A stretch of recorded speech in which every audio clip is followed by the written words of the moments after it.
पश्चिम बंगाल की पूर्व मुख्यमंत्री ममता बनर्जी की मुश्किलें कम होने का नाम नहीं ले रही है। सांसदों की बगावत के बाद अब उन्हें अपनी ही पार्टी के कोषाध्यक्ष अरूप विश्वास ने बड़ा झटका दिया है। अरूप ने टीएमसी के बैंक अकाउंट को तुरंत फ्रीज करने के लिए एचडीएफसी को एक पत्र लिखा है। नमस्कार, मैं हूं आकांक्षा और आप देख रहे हैं न्यूज 18 का डिजिटल प्लेटफॉर्म। ममता बनर्जी के इन दिनों दिन बुरे चल रहे हैं। पहले उनके सांसदों ने, उनके विधायकों ने उनका साथ छोड़ा और अब माना जा रहा है कि उन्हें वित्तीय झटका भी लग सकता है। दरअसल अपने इस पत्र में उन्होंने लिखा है कि पार्टी के अंदर मचे इस घमासान के बीच अब इस बात को लेकर कानूनी और संगठन में विवाद खड़ा हो गया है कि वास्तव में पार्टी और उनके संसाधनों पर कानूनी अधिकार किसका है। इसलिए ऑल इंडिया तृणमूल कांग्रेस के नाम पर चल रहे अकाउंट से जुड़े सभी लेन देन को तत्काल प्रभाव से फ्रीज कर दिया जाए। वहीं टीएमसी सूत्रों का कहना है कि 5 जून को हुई टीएमसी की नेशनल वर्किंग कमेटी की बैठक में अरूप विश्वास को कोषाध्यक्ष के पद से हटा दिया गया है। उनकी जगह पूर्व सांसद सुभाषिष चक्रवर्ती को नियुक्त किया गया। अरूप के इस पत्र को बैंक के अधिकारियों को पार्टी के अंदर मचे घमासान के बारे में बताया गया है। उन्होंने लिखा कि पार्टी के अंदर इस समय भारी विद्रोह मचा हुआ है। टीएमसी के कई सांसद पार्टी छोड़ चुके हैं, कई विधायक भी खुलेआम पार्टी के खिलाफ मोर्चा खोल चुके हैं। उन्होंने आगे लिखा कि पार्टी के अंदर मचे इस घमासान के बीच अब इस बात को लेकर कानूनी और संगठन विवाद खड़ा हो गया है कि वास्तव में पार्टी और उसके जितने भी रिसोर्सेज हैं उस पर आखिर कानूनी अधिकार किसका है। इसलिए तृणमूल कांग्रेस के नाम पर जितने भी अकाउंट चल रहे हैं, जितने भी ट्रांजैक्शन हैं, उन्हें तत्काल प्रभाव से फ्रीज कर दिया जाए। ऐसे में सवाल ये कि आखिर अब टीएमसी जो अपने जितने भी कार्यक्रम है या फिर उसको जो फंड की ज़रूरत मिलती है वो अब फंड की कमी कैसे पूरी करेगा। बता दें कि टीएमसी के अकाउंट में 6 अरब 25 करोड़ से ज़्यादा रुपए जमा है। ऐसे में अरूप विश्वास के इस पत्र से ममता बनर्जी को गहरे संकट के अनुमान है। इस मामले पर राजनीतिक प्रतिक्रियाएं भी सामने आई हैं। सीपीआईएम के विधायक मोहम्मद मुस्तफिजुर रहमान ने अरूप विश्वास द्वारा उठाए गए इस कदम पर कहा है कि उन्होंने जो किया वो सही है। वो समझते हैं कि अकाउंट को फ्रीज कराना जरूरी है, इसलिए उन्होंने ऐसा किया है। इस बारे में क्या कह सकते हैं। वहीं एचईयूपी प्रमुख और विधायक हुमायूं कबीर का कहना है कि ममता बनर्जी की स्थिति ऐसी है कि वो जो भी काम करना चाहती हैं वो हो नहीं पा रहा है। बस यही नहीं, तृणमूल कांग्रेस की प्रमुख ममता बनर्जी को विधानसभा में नेता प्रतिपक्ष के मामले में भी झटका लगा है। कलकत्ता हाई कोर्ट ने विधानसभा स्पीकर के फैसले पर रोक लगाने से इनकार कर दिया है। विधानसभा अध्यक्ष ने बागी नेता ऋतव्रत बनर्जी को नेता विपक्ष के तौर पर मान्यता दी। ऋतव्रत बनर्जी ममता बनर्जी की पार्टी के बागी नेता हैं। पश्चिम बंगाल में एक साथ कई मुश्किलों और चुनौतियों से जूझ रही ममता बनर्जी को अब विधानसभा में नेता प्रतिपक्ष के मुद्दे पर बड़ा झटका लगा, क्योंकि हाईकोर्ट ने टीएमसी के बागी नेता ऋतव्रत बनर्जी को नेता विपक्ष बनाए जाने पर रोक लगाने से इनकार कर दिया। उसके बाद शोभनदेव चट्टोपाध्याय को नेता विपक्ष बनाया गया था, लेकिन उनकी नियुक्ति में विधायकों के फर्जी दस्तखत के आरोप थे। इसके बाद पार्टी के विधायकों में बगावत देखी गई। उन्होंने ऋतव्रत बनर्जी को नेता चुना। ऋतव्रत बनर्जी को विधानसभा अध्यक्ष ने नेता विपक्ष मान लिया था। इसी फैसले को ममता बनर्जी ने कलकत्ता हाईकोर्ट में चुनौती दी, जहां से अब ममता बनर्जी को झटका लगा है।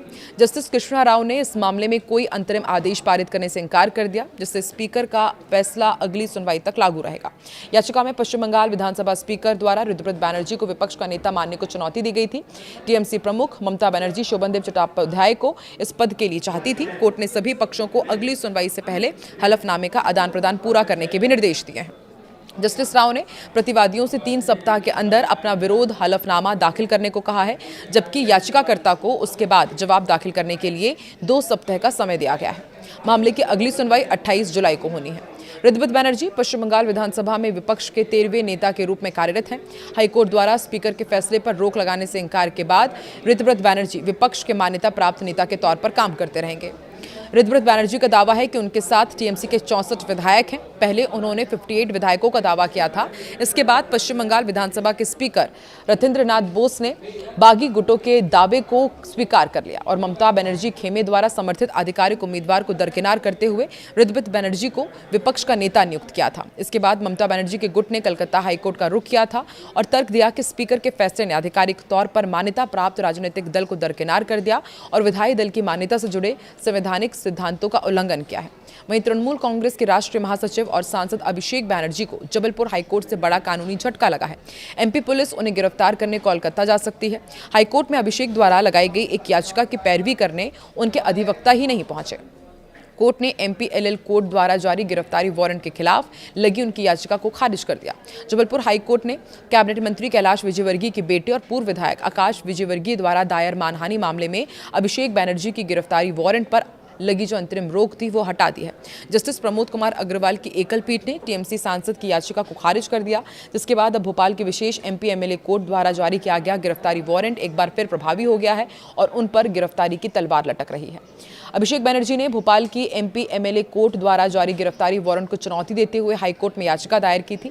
कोर्ट ने पहले में इस मामले में सुनवाई करते हुए इस वारंट में निष्पादन पर अंतरिम रोक लगा दी थी। बुधवार को जब इस मामले की अंतिम सुनवाई हुई तो याचिकाकर्ता अभिषेक बनर्जी की तरफ से पैरवी के लिए कोई भी वकील कोर्ट में मौजूद नहीं हुआ। अदालत ने पास ओवर राउंड यानी कि दोबारा मौका देने के दौरान भी इंतजार किया, लेकिन उनकी तरफ से कोई हाजिर नहीं हुआ। इसे बेहद गंभीरता से लेते हुए एकल पीठ ने अपने आदेश में कहा कि ऐसा प्रतीत होता है कि याचिकाकर्ता ने इस मामले को आगे बढ़ाने में अपनी रुचि खो दी है। ये पूरा विवाद दरअसल साल 2020 से जुड़ा हुआ है। नवंबर साल 2020 में पश्चिम बंगाल की राजधानी कोलकाता में आयोजित एक सार्वजनिक जनसभा के दौरान टीएमसी के सांसद अभिषेक बनर्जी ने कथित तौर पर आकाश विजयवर्गीय, जो कि कैलाश विजयवर्गीय के बेटे हैं, उनको लेकर के आपत्तिजनक टिप्पणी की थी, उन्हें गुंडा कहा था। भाजपा के पूर्व विधायक आकाश विजयवर्गीय ने इस बयान को अपनी सामाजिक प्रतिष्ठा के खिलाफ और बेहद अपमानजनक बताते हुए साल 2021 में भोपाल की विशेष एमपी एमएलए कोर्ट में मानहानि का केस दायर किया था और माना जा रहा है कि इस मामले में अभिषेक बनर्जी की गिरफ्तारी हो सकती है। तो एक तरफ ममता बनर्जी के ऊपर विपत्ति, अब उनके ऊपर हो सकता है कि आर्थिक संकट भी आ जाए, और दूसरी तरफ अभिषेक बनर्जी के ऊपर गिरफ्तारी की लटकती हुई तलवार। तृणमूल कांग्रेस का आगे अगला कदम क्या होगा और अभिषेक बनर्जी की क्या वाकई गिरफ्तारी हो पाएगी और इस आर्थिक संकट से ममता बनर्जी कैसे उभरेंगी, क्या लगता है आपको? कमेंट सेक्शन पे जरूर बताएं।